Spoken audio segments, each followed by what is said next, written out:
नमस्कार दोस्तों। आज हम बात करेंगे आपके रस और अलंकार के बारे में। रस और अलंकार जो आपके लिए क्या है दोस्तों, very very very most important है। जो आपके कक्षा 10 और 12 दोनों में दोस्तों, आपके दोनों क्लासों में आपके पूछे जाते हैं। कक्षा 10 और 12 दोनों क्लासों में आपके पूछे जाते हैं दोस्तों। वेरी मोस्ट इंपॉर्टेंट है दोस्तों, जो मैं आपके लिए लेके आया हूँ।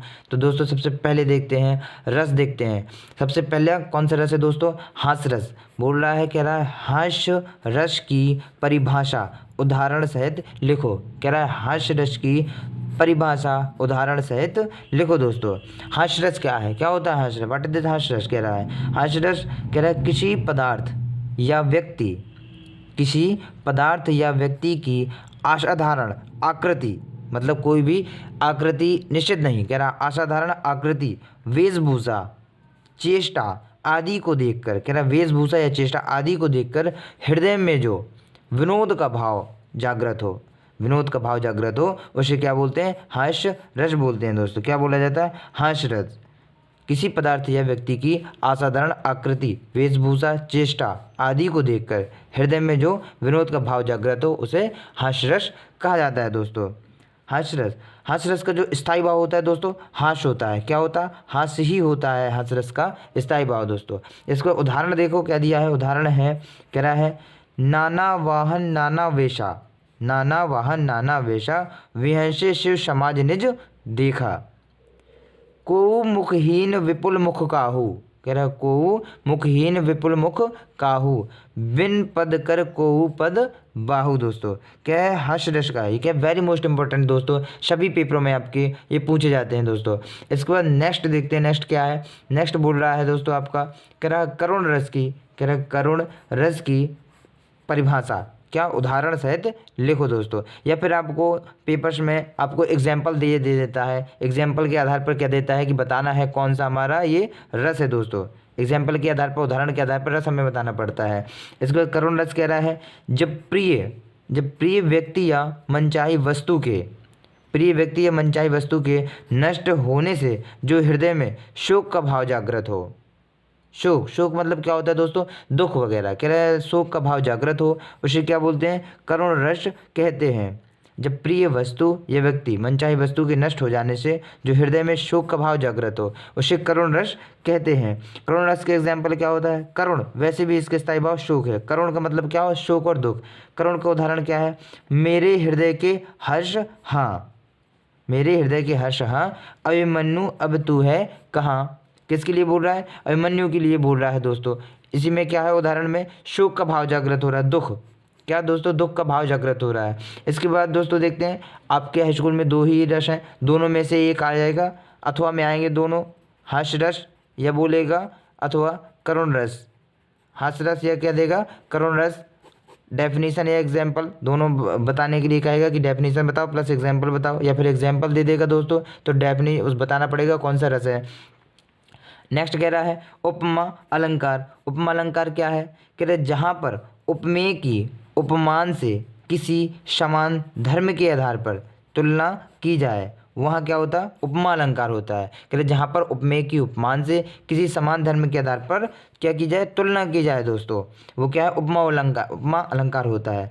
एग्जाम्पल जैसे कह रहे हैं मुख मयंक सम मंजू मनोहर, मुख मयंक सम मंजू मनोहर दोस्तों। इसके बाद नेक्स्ट बोल रहा है, कह रहा है नेक्स्ट है रूपक अलंकार। रूपक अलंकार क्या होता है, रूपक अलंकार कह रहा है जब उपमेय और उपमान में भेद होते हुए दोनों में अभिन्नता प्रकट की जाए, जब उपमेय और उपमान में भेद होते हुए दोनों में अभिन्नता प्रकट की जाए, वह रूपक अलंकार होता है दोस्तों। क्या होता है, रूपक अलंकार।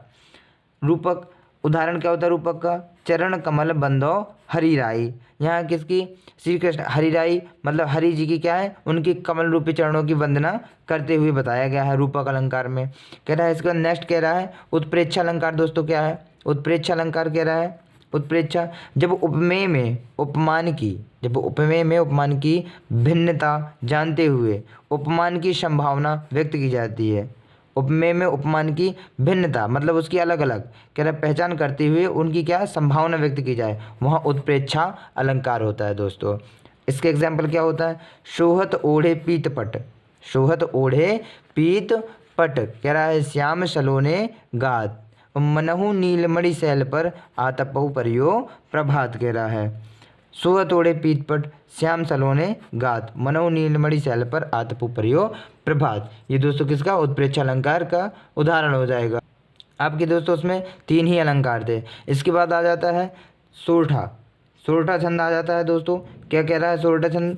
कह रहा है सोरठा कह रहा है दोहे का उल्टा रूप क्या कहलाता है? सोरठा कहलाता है दोस्तों। क्या कहलाता है? सोरठा कहलाता है। दोहे का उल्टा रूप सोरठा कहलाता है। ये कह रहा है ये एक अर्धसमात्रिक छंद है, आधा शम है। कह रहा है ये अर्धसमात्रिक छंद है, अर्थात इसके पहले और तीसरे, दूसरे और चौथे चरणों में मात्राओं की संख्या समान होती है। इसके पहले और तीसरे चरणों में कितनी? 11-11। दूसरे और चौथे चरणों में 13-13 मात्राएं होती हैं। कह रहे पहले और तीसरे में आपकी कितनी कितनी हो जाएंगी? 11-11। दूसरे और चौथे चरणों में 13-13 मात्राएं होंगी। इसके बाद कह रहा है सम चरणों के अंत में जगण का निषेध होता है। जहाँ पे सम चरण होंगे वहाँ किसका? जगण का दोस्तों क्या हो जाएगा? निषेध हो जाएगा। उदाहरण देखिए इसका क्या है। उदाहरण कह रहा है मूक होई वाचाल, पंगु चढ़े गिरवर गहन, जाशु कृपा सुदयाल, द्रवों सकल कलिमल दहन। दोस्तों इसमें क्या होता है, इसको पहचाना कैसे जाता है दोस्तों? जहाँ पर दोस्तों किसका?